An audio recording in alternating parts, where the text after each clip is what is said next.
Good morning friends, welcome back. चलिए आइए start करें हम आज का अपना न्यू टॉपिक जो कि है nominal GDP and real GDP. National income का ये मेरा दूसरा वीडियो है। इससे पहले वाले वीडियो में मैं अपने नेशनल इनकम के basic concepts, normal resident, domestic boundary and then factor income के टॉपिक्स को मैंने आप लोगों के साथ शेयर किया। साथ ही मैंने अपना कन्वर्जन प्रोसेस भी आप लोगों के साथ डिस्कस किया। मेरे आज के इस वीडियो के अंदर मैं आप लोगों के साथ डिस्कस करने जा रहा हूं nominal GDP and real GDP. ये क्या है nominal GDP and real GDP? Basically ये इनकम है। ये किस तरीके की इनकम है? इन कॉन्सेप्ट को एक्सप्लेन करने से पहले मैं आपसे एक छोटा सा एग्जांपल शेयर करूंगा। फॉर एग्जांपल, अगर मुझे अपनी इनकम कैलकुलेट करनी हो तो मैं कैसे कैलकुलेट करूंगा? एज्यूम करते हैं मैं ये पेन सेल करता हूं। ये पेन की कीमत 20 रुपीज है और मैं 5 पेन बेचता हूं, तो आप मेरी इनकम कैसे निकालेंगे? यस, आप मेरी इनकम कैलकुलेट करेंगे प्राइस को और क्वांटिटी को मल्टीप्लाई करके, यानी कि 20 इंटू 5, 100 रुपया मैंने कमाया। सो इस तरीके से आपने मेरी इनकम कैलकुलेट करी। यही प्रोसेस, इनकम कैलकुलेट करने का प्रोसेस हम यहां पे डिस्कस कर रहे हैं। नॉमिनल जीडीपी में कैसे कैलकुलेट करते हैं, रियल जीडीपी के अंदर कैसे इनकम को कैलकुलेट किया जाता है। नॉमिनल जीडीपी का कॉन्सेप्ट, जिसे जीडीपी एट करंट प्राइस भी बोलते हैं, रिपीट कर रहा हूं, नॉमिनल जीडीपी को जीडीपी एट करंट प्राइस भी बोलते हैं। यह कॉन्सेप्ट कहता है अगर कंट्री की इनकम निकालनी है तो क्या करें? आप देखें, P1 करंट ईयर के प्राइस को करंट ईयर की क्वांटिटी से मल्टीप्लाई कर दो। आज जो मार्केट में प्राइस चल रहा है, आज की तारीख में जो कमोडिटीज प्रोड्यूस हुई हैं, इन दोनों को मल्टीप्लाई कर दिया जाए तो जो इनकम आएगी वो नॉमिनल जीडीपी या जीडीपी एट करंट प्राइस कहलाएगी। मैंने एग्जांपल के तौर पे आप लोगों के साथ यहां पे एक टेबल बनाया। मैंने यहां पे माना कि कमोडिटी का प्राइस 10 रुपए है और क्वांटिटी भी 10 यूनिट प्रोड्यूस हुई है, तो इस लिहाज से इनकम हो गई है 100 रुपए। अब प्रोड्यूसर को अगर अपनी इनकम बढ़ानी है तो उसके पास दो ऑप्शन है। या तो वो प्राइस बढ़ा दे, 10 से 12 कर दे तो 120 इनकम हो जाती है, या प्राइस को सेम रखे, क्वांटिटी बढ़ा दे तो इनकम बढ़ जाती है। सो कहने का मेरा मतलब यह हुआ कि नॉमिनल जीडीपी अगर कंट्री की बढ़ानी हो तो कंट्री दो तरीके से बढ़ा सकती है, प्राइस बढ़ा के या फिर क्वांटिटी बढ़ा के। याद रहे, अगर इनकम प्राइस को बढ़ा के बढ़ाई गई तो ये लोगों के ऊपर इन्फ्लेशन की मार होगी, ये वेलफेयर नहीं होगा। इस इंक्रीज इन इनकम को हम मनी इल्यूजन बोलेंगे। क्या बोलेंगे? Money illusion. सो अगर कंट्री अपनी इनकम को बढ़ाने में कामयाब होती है, but by increasing the price level, ऐसा इंक्रीज इन इनकम किसी भी तौर पे कंट्री का वेलफेयर नहीं कहलाता। ये लोगों के ऊपर इन्फ्लेशन की मार होती है, ये मनी इल्यूजन कहलाता है। वेलफेयर तब होगा अगर क्वांटिटी को बढ़ा के कंट्री अपनी इनकम बढ़ाए। आप देखिए, ये वेलफेयर होगा। पहले 10 लोग अपनी जरूरतों को पूरा कर पा रहे थे, अब 12 लोग अपनी जरूरतों को पूरा कर पा रहे हैं। Flow of goods and services economy में बढ़ गया है। यहां पे आप लोगों को 3 बातें याद रखनी है नॉमिनल जीडीपी में। एक, कि ये इनकम कैलकुलेट कैसे करनी है, P1 इंटू Q1। P1 मतलब करंट ईयर के प्राइस को करंट ईयर की क्वांटिटी से मल्टीप्लाई करो। दूसरी बात, इस इनकम को दो तरीके से इंक्रीज किया जा सकता है, या प्राइस बढ़ा के या क्वांटिटी बढ़ा के। प्राइस बढ़ा के अगर इनकम बढ़ाई गई तो ये वेलफेयर नहीं होगा, क्वांटिटी बढ़ा के इनकम बढ़ाई तो ये वेलफेयर होगा। सो कहने का मतलब बात तीसरी ये है कि अगर कंट्री का नॉमिनल जीडीपी बढ़ा तो क्या ये वेलफेयर का इंडिकेटर है? आंसर है मे और मे नॉट बी। अगर प्राइस से बढ़ा तो नहीं, अगर क्वांटिटी से बढ़ा तो यस है। और इसका दूसरा नाम जीडीपी एट करंट प्राइस भी होता है। अगर आपको ये मेरी बात समझ आती है तो रियल जीडीपी समझना बहुत ही आसान है। रियल जीडीपी कहता है कि इनकम निकालनी है, मैंने तरीका बताया, प्राइस को क्वांटिटी से मल्टीप्लाई कीजिए। इनकम कैलकुलेट करनी है तो आप क्वांटिटी उठाइए करंट ईयर की, बट प्राइस उठाइए बेस ईयर का। P0 stands for base year price, Q1 stands for current year quantity. I repeat, real GDP, the concept of real GDP states if income is to be calculated, base year price should be multiplied by current year quantity. तो यहां पे अगर income बढ़ानी हो तो सिर्फ एक ही तरीका है, वो क्या है? वो क्वांटिटी को बढ़ा के, क्योंकि प्राइस तो बेस ईयर का है, प्राइस तो चेंज ही नहीं कर सकते। तो यहां पे अगर इनकम बढ़ानी है तो ऑप्शन एक ही है, वो ऑप्शन है क्वांटिटी को बढ़ा के। और नेक्स्ट हमारे यहां पे एक और लॉजिक आ जाता है कि अगर यहां पे रियल जीडीपी के अंदर इंक्रीमेंट आता है तो क्या वो वेलफेयर का इंडिकेटर होगा? आंसर है जी हां। कारण ये, क्योंकि ये जो इनकम बढ़ी है, ये income flow of goods and services की वजह से बढ़ी है, प्राइस की वजह से नहीं बढ़ी। यहां पे प्राइस नहीं बढ़ता, यहां पे प्राइस बढ़ता। सो दोस्तों, ये हमारे GDP at current price, GDP at constant price, इसको जीडीपी एट करंट प्राइस, इसको जीडीपी एट कांस्टेंट प्राइस भी बोलते हैं। इन दोनों के बीच में हमसे डिफरेंस भी पूछा जा सकता है, 3 या 4 नंबर का डिफरेंस पूछा जा सकता है। हमारे पास 3 मेन पॉइंट्स हैं डिफरेंस के। सबसे पहला तो मीनिंग का, नॉमिनल जीडीपी की बात मैंने आपको बताई, it refers to the income which is calculated by multiplying current year price with current year quantity, P1 into Q1. दूसरी तरफ it refers to the income which is calculated by multiplying base year price and current year quantity, यहां पे आएगा P0 into Q1। और increment की बात करूं, ये जो नॉमिनल जीडीपी है ये 2 तरीके से बढ़ सकता है, ईदर बाय इंक्रीजिंग प्राइस और by increasing quantity. Real GDP can be increased only by increasing quantity. So तीसरा पॉइंट, वेलफेयर का इंडिकेटर कौन है? ये इंक्रीजिंग नॉमिनल जीडीपी मे और may not be an indicator of welfare. क्यों? क्योंकि हमें नहीं पता ना किस वजह से बढ़ा है, प्राइस की वजह से बढ़ा तो ये वेलफेयर नहीं है ना, ये तो इन्फ्लेशन की मार है। So increase in nominal GDP may और may not be an indicator of welfare, जबकि increase in real GDP will be considered as an indicator of welfare because ये flow of goods and services की वजह से बढ़ा है। सो दोस्तों, ये हमारा नॉमिनल एंड रियल जीडीपी से रिलेटेड कॉन्सेप्ट रहा। इसके बाद हमारे पास टॉपिक है बहुत ज्यादा important, GDP deflator. GDP deflator क्या है? ये जीडीपी डिफ्लेटर जिसे हम price index, CPI, consumer price index, CLI, cost of living index के नाम से भी जानते हैं। रिपीट कर रहा हूं, जीडीपी डिफ्लेटर को price index, consumer price index, cost of living index के नाम से भी जानते हैं। ये कॉन्सेप्ट आपने स्टैटिस्टिक्स के +1 के 13th चैप्टर के अंदर भी स्टडी किया होगा, इंडेक्स नंबर में। ये जीडीपी डिफ्लेटर का कॉन्सेप्ट रिलेटेड है with the measurement of increase in price. Economy में इन्फ्लेशन कितनी आई, जीडीपी डिफ्लेटर के कॉन्सेप्ट से हम पता लगा सकते हैं कि इकोनॉमी में प्राइस लेवल कितना बढ़ा।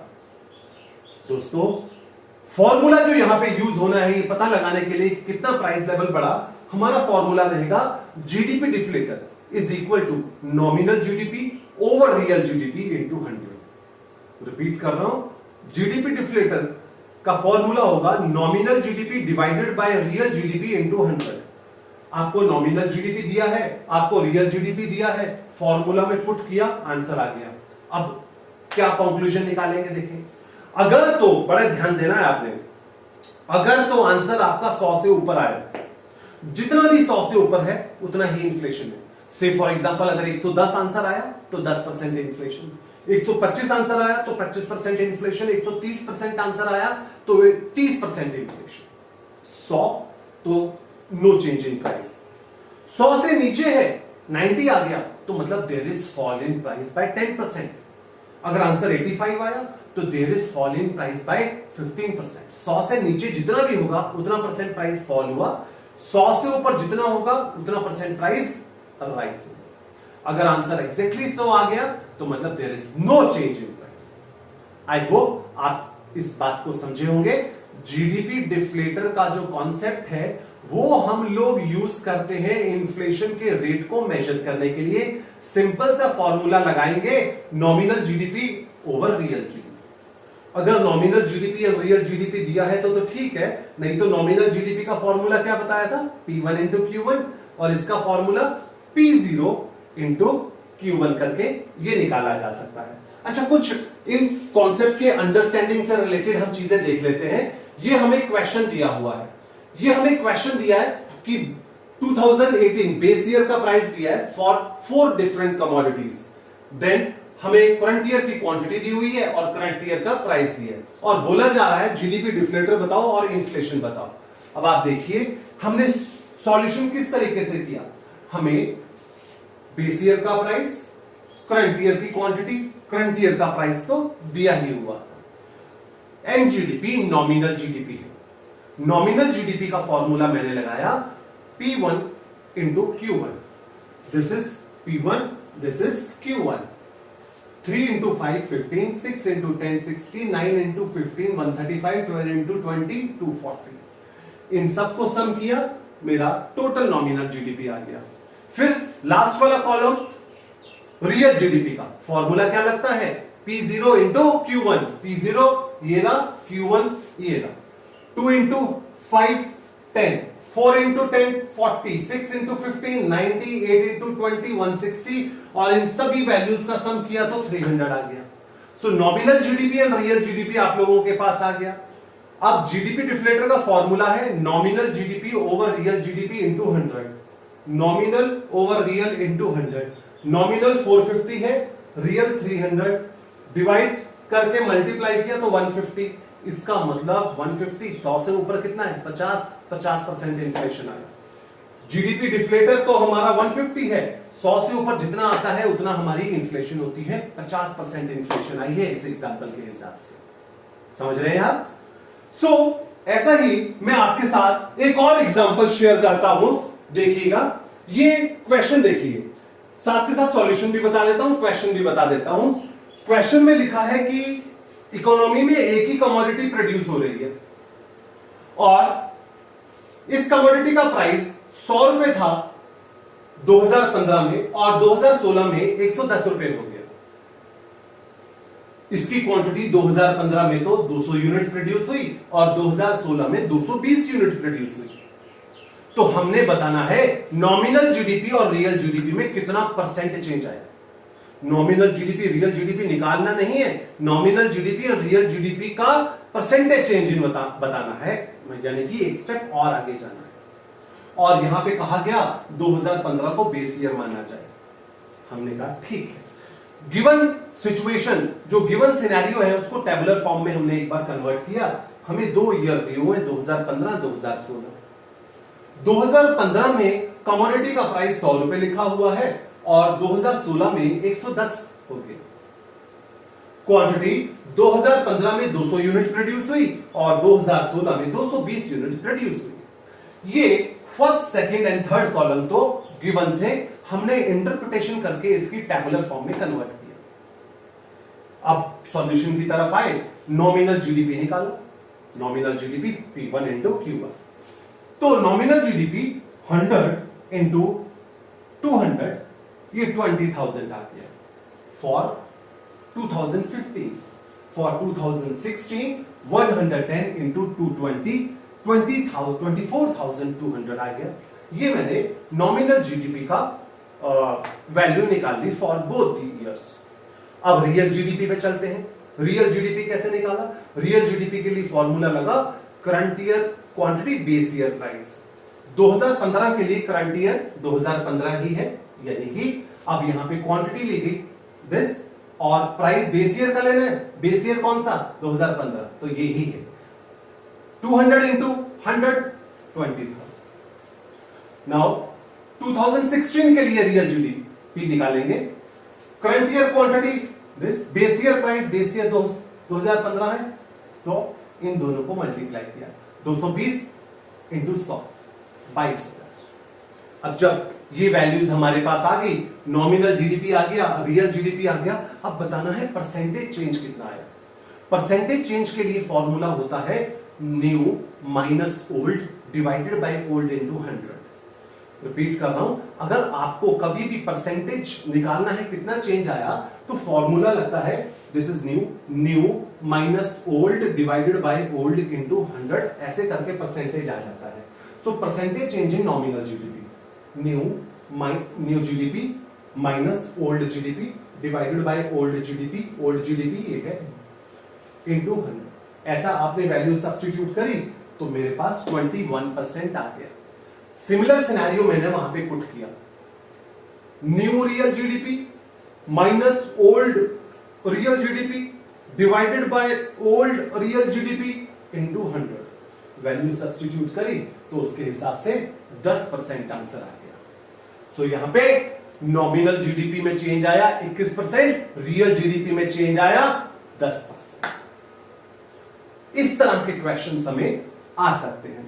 मैं एक और एग्जांपल आप लोगों के साथ शेयर कर रहा हूं और ज्यादा बेटर अंडरस्टैंडिंग हो जाती है।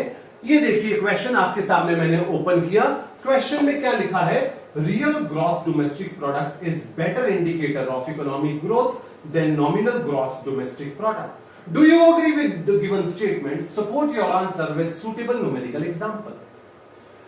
क्वेश्चन कह रहा है किसी भी कंट्री में दो तरह की इनकम निकाली जाती है, nominal GDP and real GDP, जो कि अभी हमने देखा। नॉमिनल जीडीपी इतना बेटर इंडिकेटर नहीं है ग्रोथ का, रियल जीडीपी बेटर इंडिकेटर है। कहते अपने स्टेटमेंट को एक सुटेबल न्यूमेरिकल एग्जांपल से एक्सप्लेन करके बताएं। मैंने आपको बताया था कि increase in nominal GDP may or may not be considered as an indicator of welfare। क्यों? क्योंकि नॉमिनल जीडीपी तो प्राइस से भी बढ़ती है और क्वांटिटी से भी बढ़ती है, लेकिन रियल जीडीपी एक सही इंडिकेटर होता है क्योंकि वो सिर्फ क्वांटिटी से बढ़ती है। सो कहते हैं इसको एक एग्जांपल से प्रूव करके बताओ। हमने कहा कर देते हैं। हमने हाइपोथेटिकल न्यूमेरिकल वैल्यूज ली, आपकी मर्जी, आप जो मर्जी ले। यहां पे ए बी सी 3 कमोडिटी ली, आप 2 ले सकते हैं, आप 1 ले सकते हैं, आप 4 ले सकते हैं, कितने भी। एग्जांपल के तौर पे 3 कमोडिटी ले ली। करंट ईयर का प्राइस एज्यूम किया 20, 10, 30। अगेन आपकी मर्जी, आप 5, 10, 15 जो मर्जी लीजिए। सो प्राइस मैंने करंट ईयर का लिया और बेस ईयर का प्राइस 10, 5, 20 लिया। अब आपने प्राइस तो कुछ भी लीजिए, थोड़ा सा आपने यहां पे ध्यान रखना है कि करंट ईयर का प्राइस ज्यादा रखें, बेस ईयर का प्राइस कम रखें, क्योंकि पुराने साल की वैल्यू, पुराने साल का जो प्राइस होता है कम, नए साल तक आते आते थोड़ी सी महंगाई हो चुकी होती है। सो पुराने साल का प्राइस कम रखो, नए साल का प्राइस थोड़ा ज्यादा रखो। क्वांटिटी 100, 200, 50, अगेन जो मर्जी रखो आप। अब हमने क्या किया, नॉमिनल जीडीपी निकाला, फॉर्मूला P1 इंटू Q1। हमारे पास P1 इंटू Q1 2000 एंड 1500 सम किया, 5500 आ गया। Real GDP P0 into Q1, P0 हमारे पास ये रहा, Q1 ये 1000, 1000, 1000, 3000। So what do we conclude out of it? हम ये कंक्लूड कर रहे हैं, अब देखिए रियल जीडीपी कितनी है 3000, नॉमिनल जीडीपी कितनी है 5500। Nominal GDP is more than real GDP, यानी कि करंट ईयर में हमने जब बेस ईयर के प्राइस से इनकम निकाली थी तो हमारे पास 3000 इनकम आई। करंट ईयर के प्राइस को लेके अगर हमने इनकम निकाली तो इनकम ज्यादा आई, तो यानी कि इनकम ज्यादा आई तो मतलब हम पहले के कंपैरेटिवली ज्यादा बेटर सिचुएशन में है, 2500 रुपए ज्यादा आ रही है, तो यानी कि ज्यादा बेटर कंडीशन में है। लेकिन ये सही इंडिकेटर नहीं है, क्योंकि अगर असल मायने में देखें, असल मायने में जो quantity of goods and service है वो तो सेम ही है। 2500 रुपए इनकम हमने बढ़ाई सिर्फ और सिर्फ प्राइस को बढ़ा के, flow of goods and service तो सेम ही है। सो इससे ये चीज प्रूफ हो जाती है कि जो हमारा रियल जीडीपी है, ये इससे अगर इसके अंदर इंक्रीमेंट आता है तो पता लगता है कि कंट्री का ग्रोथ एंड वेलफेयर हो रहा है। लेकिन अगर नॉमिनल जीडीपी के अंदर इंक्रीमेंट आ जाता है without any increase in the flow of goods and services, इससे हमें पता लगता है कि इकोनॉमी बेटर कंडीशन में नहीं। आई बिलीव ये जो मैंने आप लोगों के साथ कॉन्सेप्ट डिस्कस करे हैं, nominal GDP, real GDP, then difference discuss किया, और फिर मैंने आपके साथ जीडीपी डिफ्लेटर का concept with formula, with suitable numerical example discuss करे, आपको जरूर समझ आएगी। Thank you for watching this video.